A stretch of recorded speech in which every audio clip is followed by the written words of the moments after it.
All right, we had a little bit of a technical difficulty, so it's the next part of the story, The Lottery by Shirley Jackson. So you're in time, though. They're still talking way up there. Mrs. Hutchinson craned her neck to see through the crowd and found her husband and children standing near the front. She tapped Mrs. Delacroix on the arm as a farewell and began to make her way through the crowd.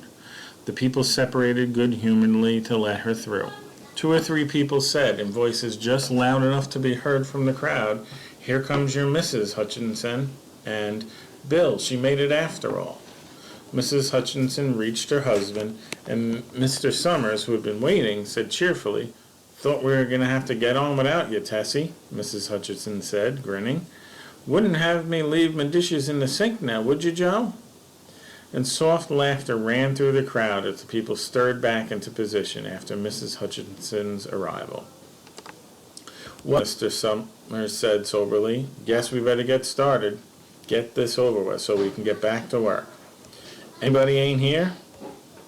"Dunbar," several people said. "Dunbar. Dunbar." Mr. Summers consulted his list. "Clyde Dunbar," he said. "That's right. He broke his leg, hasn't he? Who's drawing for him?" "Me, I guess," a woman said, and Mr. Summers turned to look at her. "Wife draws for her husband," Mr. Summers said. "Don't you have a grown boy to do it for you, Janie?" Although Mr. Summers and everyone else in the village knew the answer perfectly well, it was the business of the official of the lottery to ask such questions formally. Mr. Summers waited with an expression of polite interest while Mrs. Dunbar answered.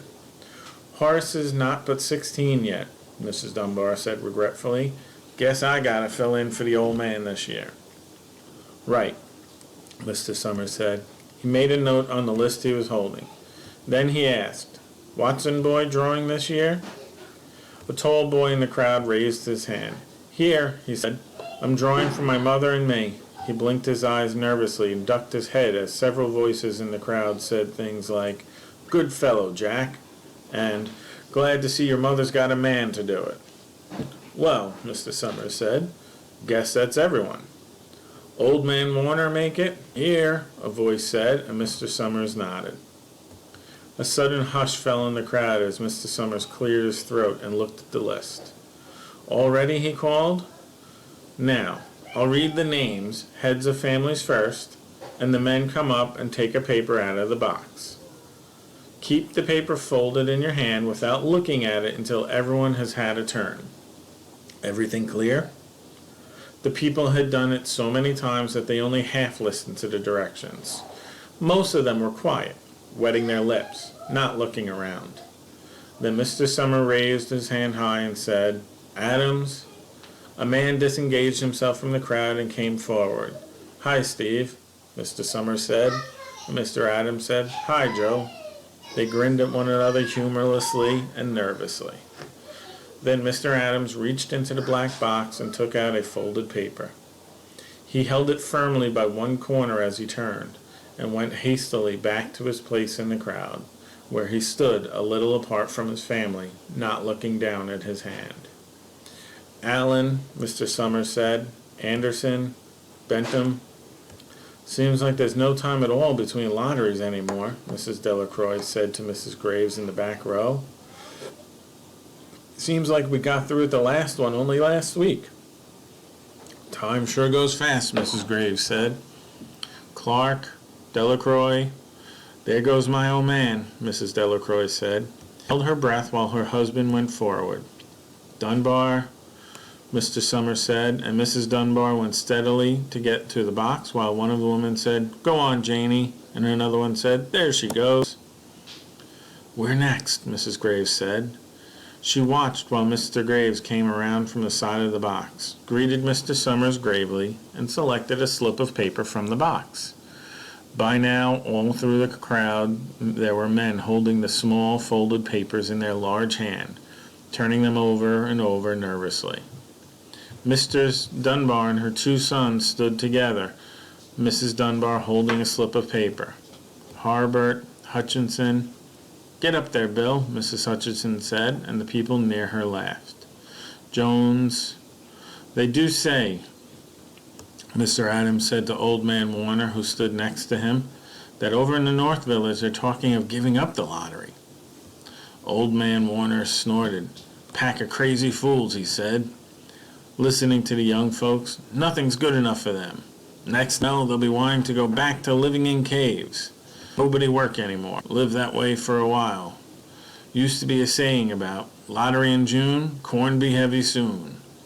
First thing you know, we'd all be eating stewed chickweed and acorns. There's always been a lottery," he added petulantly. "Bad enough to see young Joe Summers up there joking with everybody." "Some places have already quit lotteries," Mrs. Adams said. "Nothing but trouble in that," Old Man Warner said stoutly. "Pack of young fools." Martin and Bobby Martin watched his father go forward. Overdyke, Percy. "I wish they'd hurry," Mrs. Dunbar said to her oldest son. "I wish they'd hurry." "They're almost through," her son said. "You get ready to run tell Dad," Mrs. Dunbar said. Mr. Summers called his own name, then stepped forward precisely and selected a slip from the box. Then he called, "Warner." "7th year I've been in the lottery," the old man Warner said as he went through the crowd. 77th time. "Watson." The tall boy came forward through the crowd. Someone said, "Don't be nervous, Jack." And Mr. Summers said, "Take your time, son."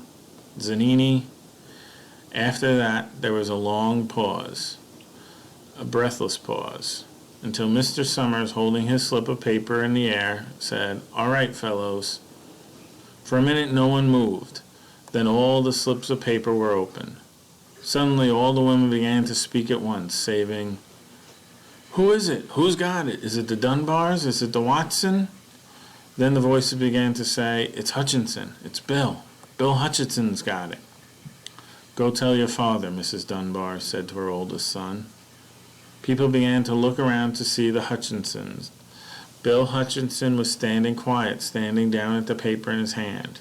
Suddenly Tessie Hutchinson shouted to Mr. Summers, "You didn't give him enough time to take any paper he wanted. I saw you. It wasn't fair." "Be a good sport, Tessie," Mrs. Delacroix called, and all of us took the same chance. "Shut up, Tessie," Bill Hutchinson said.